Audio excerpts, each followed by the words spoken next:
மிதுன ராசி அன்பர்களுக்கு வணக்கம். மிதுன ராசி காலபுருஷனுக்கு 3வது ராசி. மிதுன ராசியில் மிருகசீரிஷம் 3-4 பாதங்கள், திருவாதிரை 1-2-3-4 பாதங்கள், புனர்பூசம் 1-2-3 பாதங்கள் உள்ளடக்கியது.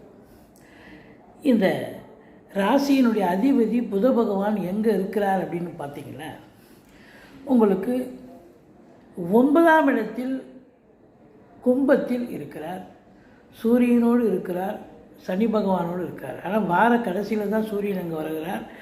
முதல் 4 நாள் மகரத்தில் இருக்க. இப்போ ராசிநாதன் நல்ல இடத்தில் இருப்பது சிறப்பு என்று சொல்லலாம். கண்டிப்பாக சிறப்பு தான். மொத்தத்தில் பார்க்கும் பொழுது உங்களுக்கு இந்த வார கிரகங்கள் இந்த மிதுன ராசிக்கு எப்பேற்பட்ட பலனை வழங்கப் போகிறது அப்படின்னு பார்த்தீங்கன்னா, கண்டிப்பாக நல்ல பலனையே வழங்குமா அப்படின்னு நான் பார்த்தாக்கா நிச்சயமாக நல்ல பலனை வழங்கும் அப்படின்னு சொல்லலாம். குரு உங்களுக்கு 7க்குடையவன் 12இல் இருக்கிறார். அவர் 10க்கும் ஆதிபத்தியம் பெற்றவர். இருந்த போதிலும் குரு பார்வை கோடி நன்மை என்று சொல்லக்கூடிய நிலை. 4ஆம் இடத்தை பார்க்கிறார், 6ஆம் இடத்தை பார்க்கிறார், 8ஆம் இடத்தை பார்க்கிறார். அவர் 10க்குடையவனாகவும் ஆகிறார். அப்போது இந்த மிதுன ராசியில் பிறந்த அன்பர்கள் ரொம்ப கேப்பபிள், அறிவு ஜீவினே சொல்லலாம். இவங்கக்கிட்ட ஒரு பொறுப்பை ஒப்படைச்சா அந்த பொறுப்பு அவ்வளோ அழகாக அவங்க பிரமாதமாக செய்யக்கூடிய ஒரு நிலை இவங்கக்கிட்ட இருக்குது. அதையும் தாண்டி பார்த்திங்கனாக்கா, உங்களுக்கு 11ஆம் இடத்து அதிபதி செவ்வாய் ராசியில் இருக்கார். வழக்கத்தை விட உங்களுக்கு பார்த்திங்கன்னா கொஞ்சம் துரு விறுவிறுன்னு ஆக்டிவாக இருக்கக்கூடிய ஒரு நிலை உங்களுக்கு இப்பொழுது உண்டு அப்படின்னு சொல்லலாம். ராசிநாதன் 9ஆம் இடம் பாக்கியஸ்தானத்தில் இருக்கிறது ரொம்ப சிறப்பு. அதுவும் வார இறுதியில் சூரியனோடு இருந்திருக்கிறார். புதாதித்ய யோகம் ஏற்படுகிறது. எதை தொட்டாலும் உங்களுக்கு சக்ஸஸ் தான் அப்படின்னு சொல்லக்கூடிய, நினைத்த காரியம் கைகூடும், நினைக்காத விஷயங்கள் கூட நடந்தேறும் என்று சொன்னால் மிகையாக. 3ஆம் இடம் என்று சொல்லக்கூடிய 3ஆம் இடத்தை சனி பகவான் பார்க்கிறார். 3ஆம் இடம் என்பது முயற்சி ஸ்தானம். முயற்சி ஸ்தானத்தை சனி பார்க்குறான்னு சொன்னால், அப்போ முயற்சி திருவினையாக்குமா என்று சொன்னால் இல்லை. எடுக்கிற முயற்சி காலதாமதம் எடுக்கும், பிறகு சக்ஸஸ் ஆகக்கூடிய ஒரு நிலை. இளைய சகோதரிகளுக்கும் உங்களுக்கும் கருத்து வேறுபாடு வரும். மற்றபடி உங்களுக்கு சூரியன் புதன் சனி இணைந்து பார்க்கிறாங்க. இருந்த போதிலும் ராசிநாதன் அவருடைய முயற்சி அவர் எடுப்பார். சூரிய பகவானும் 3ஆம் இடத்து அதிபதி, அவருடைய முயற்சியை அவர் தருவார். அவரும் இருந்த போதிலும் சனி சூரியனுக்கு ஆகாது என்று சொல்வதால் உங்களை பொறுத்தவரையிலையும் டெஃபினட்டாக 3ஆம் இடம் பலவீனப்படுகிறது அப்படின்னு சொல்லலாம். இளைய சகோதரிகள் இருந்தால் அவங்களுக்கும் உங்களுக்கும் நிச்சயமாக கருத்து வேறுபாடு வரும். இல்லை அவங்களுக்கு தேக ஆரோக்கிய குறைவு ஏற்பட்டு மருத்துவமனைக்கு அழைத்து செல்ல நேரிடும், செலவினங்கள் ஏற்படும்.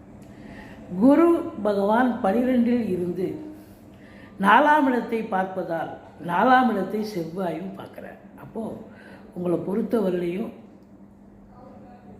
இது வரைக்கும் வீடு வாங்கணும், வீடு கட்டணும், இடம் வாங்கணும், காலிமனை வாங்கணும், தோட்டத்துறவு வாங்கணும், பூமி வாங்கணும் அப்படின்னு ஒரு அபிலாஷை நிச்சயமாக ஒவ்வொருத்தருக்கும் ஒரு அபிலாஷை இருந்திருக்கும். இப்போ அது நிறைவேறக்கூடிய ஒரு தருணமா என்று சொன்னால் கண்டிப்பாக நிறைவேறும். பாருங்கள், செவ்வாய் 4ஆம் பார்வையாக 4ஆம் இடத்தை பார்க்கிறது. குருவும் பார்க்கறதால 4ஆம் இடம் வீடு, வண்டி, வாகனம், தாயார், கல்வி ஸ்தானம்னு சொல்லக்கூடிய இடம். அதையும் தாண்டி சுகஸ்தானம்னு சொல்லக்கூடிய இடம். சுகம் என்பது அப்படின்னு பார்த்தீங்கன்னா, உங்களுக்கு நீங்கள் சுகவாசியாக இந்த வாரம் இருக்கக்கூடிய ஒரு நிலை. சொஃபஸ்டிகேட்டடாக வாழ்க்கையில் இந்த வாரம் எல்லாம் கிடைக்கும். அப்போது காசு பணம் வருது அப்படின்னு சொன்னால் உங்களுக்கு கண்டிப்பாக இது சுப செலவுகள் கண்டிப்பாக ஏற்படும். பிள்ளைகளுக்காக உயர்கல்வி படிக்க வைப்பீங்க, கல்வி செலவு கண்டிப்பாக இருக்குது. வீடு கட்டுறீங்க, இல்லை வீடு வாங்குறீங்க, ஏதோ ஒரு நிலை கண்டிப்பாக இருக்குது அப்படின்னு சொல்லணும். வண்டி வாகனங்கள் இல்லை, அதெல்லாம் ஒன்றும் இல்லை சார், நான் பழசு வண்டி விற்றுட்டு புது வண்டி வாங்க போகிறேன், 2 வீலரு அப்படின்னு சொல்லலாம். அவங்க வசதிக்கேற்ப தகுதிக்கேற்ப.